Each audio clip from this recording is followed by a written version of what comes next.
Welcome back. Activist Sudip Tamankar has filed a petition before the High Court challenging Goa government's decision to take stamp duty and renew the mining leases. State government contended that this question has been raised before the Supreme Court in a petition filed by Goa Foundation. Supreme Court is due to hear this matter on 13th October. High Court has fixed to hear this matter on 3rd November. Meanwhile, Chief Minister Manohar Parrikar has informed that draft mining policy is ready and it will be up for cabinet approval on Tuesday. Stamp duty and the lease renewal issue is back before the High Court. This time, activist Sudip Tamankar has challenged government's proposed policy. During the hearing before the High Court on Thursday, Petitioners' Council contended that Goa government, under the policy notified in 2013, initiated the process to renew 28 mining leases by taking stamp duty. Petitioner also contended that as per the direction of the Supreme Court, Goa government cannot renew the mining leases. The petitioner alleged that some of the original mining leases have illegally transferred to others. On behalf of Goa Government, Advocate General Atmaram Nadkarni contended that all questions and contentions raised in this petition have been raised in the petitions filed by 28 mining lease applicants. Beyond that, similar questions and contentions have been raised before the Supreme Court in the latest petition filed by the NGO Goa Foundation. Advocate General said government is yet to finalize its mining policy. Hence, this petition is premature. Considering the fact that the Apex Court is due to hear this matter on 13th October, High Court has kept the petition pending to admit and has fixed the hearing for 3rd November. Meanwhile, Chief Minister Manohar Parrikar has informed media that draft mining policy is ready and it will come up for cabinet approval on Tuesday.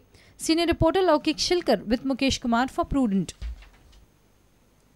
Ponda Registrar's office has been accused of corruption. A clerk has allegedly charged 1,500 rupees from a person for the change in name. Actually, the amount to be charged is just 100 rupees. Clerk Bhopal Gaonkar is alleged of corruption. Registrar Hanuman Desai has assured to investigate into the matter. Have a look at this receipt. For a change in name of a person, Ponda Registrar's office charges 1,500 rupees. The actual amount is 125 rupees. The clerk in the office has blatantly done this. Yuvraj Naik and Prakash Dande have alleged corruption in Ponda Registrar's office. Receipt दिसताले आमकां कितें पैसे भरप 10,000 रुपया सांगले receipt जर दिता जाल्यार पैसे भरपाकूच बरचड पडले न्हू आमकां 10,000 रुपया सांगले बरोबर बोलले मागीर कितले बोलले तेणे 1,500 बोलले एक हेजे 125 च्या जाग्यार तेणे 1,500 बोलले आनी ताका रिसीट दिली रिसीट दिल्या पण रिसीट सील ना काय ना आमी कोण तर आमचो फुडें कोण आहा तांकां वचून विचारचें शकता पळय इतले कशें जालें पण काम फक्त चेंज ऑफ नेमाचेच काम आसा चेंज ऑफ नेम आनी तेजो सनेम नेम आनी सनेम सो इन्क्वायरी तुमी हेड ऑफिसान केली तो कितले सांगले तुमकां घेता म्हणून 100 रुपीस म्हणून सांगले 100 रुपीस म्हणून आतां वाडले 120 तुमी सांगले तांकां 1,500 घेतले तेंच्यांनी यो म्हणून सांगला आमी वचोंक ना. But the registrar, Hanuman Desai, says he is unaware of such an act. He has assured to inquire into the matter. He confirms that government has only received 100 rupees as required by the law. ती हांगा check करून पळयले आमचे cash बुकाचेर 100 रुपया दाखयता आमचे receipt बुकाचेर 100 रुपया दाखयता आनी समज ते म्हणटा त्या प्रमाणे 1,500 रिसीट दिले आसा जाल्यार त्या मनशांक कंप्लेंट दिवली ते कंप्लेनी प्रमाणे हांव कितें करता ती इन्क्वायरी करता आमच्या क्लार्का कडेन आमच्या क्लार्काक विचारता बाबा ही रिसीट आनी ती रिसीट अशें आसा ती झेरॉक्स कॉपी म्हाका बरोबर दिवनी ते झेरॉक्स कॉपीचेर हांव टॅली करता म्हजी रिसीट आनी ती रिसीट आनी कॅश बूक आनी म्हजें चलन जे डेली हांव फारीक करता ते सगळे कॅश सगळी पळयता आनी समज म्हाका अशें दिसलें सगळें आनी म्हाका दिसलें दिसूं ना दिसूं जी कंप्लेंट ते मनीस दिता पळय ती कंप्लेंट हांव म्हज्या हेड ऑफिसाक कळयता आनी इन्क्वायरी मागता. This is yet another case of a possible corruption in government offices. Few days back, couple of Goan youth had exposed a scam in RTO office at Mapsa. Reporter Vivek Prabhu for Prudent. Economic Offence Cell has nabbed a member of a gang involved in property frauds in the state. The gang members sold properties by forging documents in the name of actual owner of properties by impersonating them and executing fraudulent sale deeds of their properties. Stephen Elvis D'Souza has been arrested as he is involved in fraudulent sale of properties. IGP Sunil Garg also informed that a criminal tracking network system will be completed by end of October. Registered about 3-4 cases against this particular gang.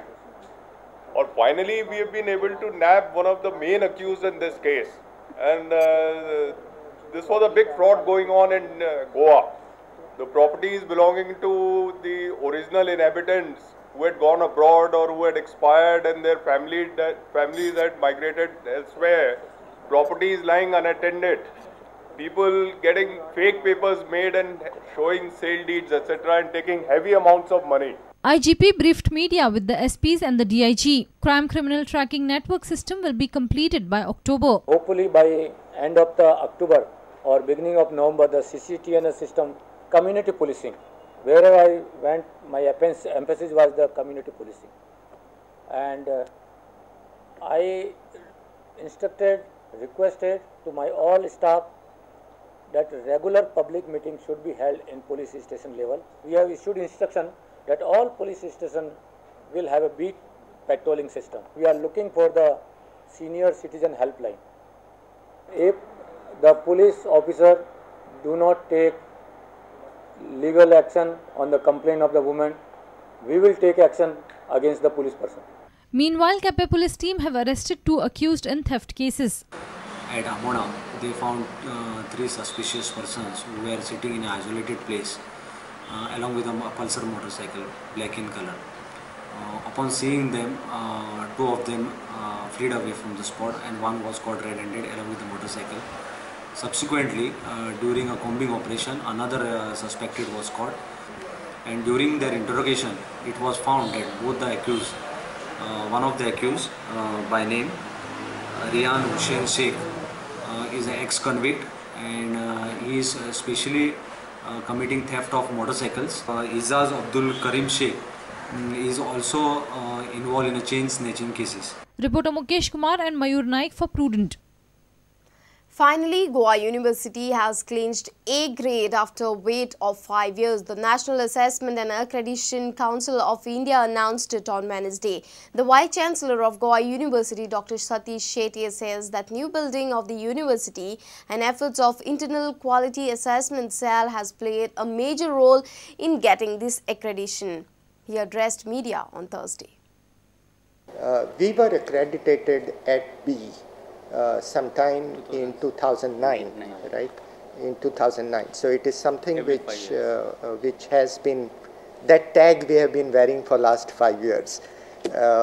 We were keen to get rid of that B tag, and the effort towards that started in the last 1 or 2 years.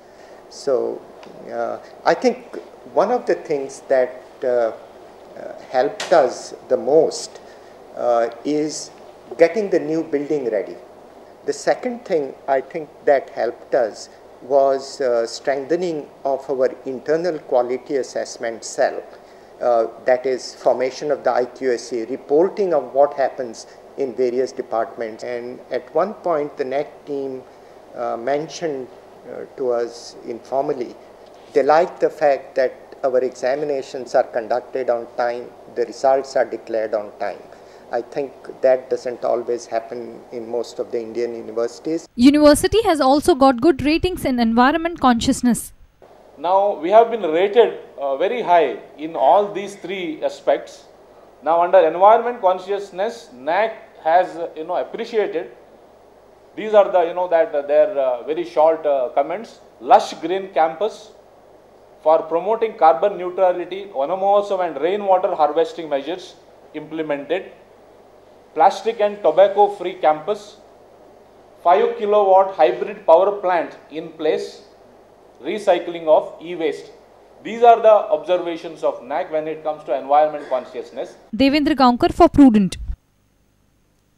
A team of crime branch on Thursday evening laid a trap at Porvorim-based Muskan Beauty Parlour.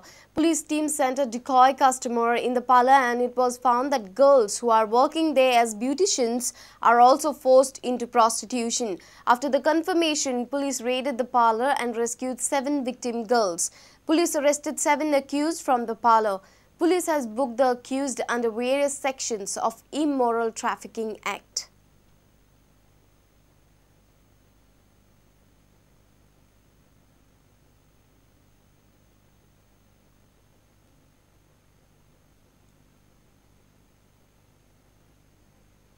Let's take a short break. Stay tuned.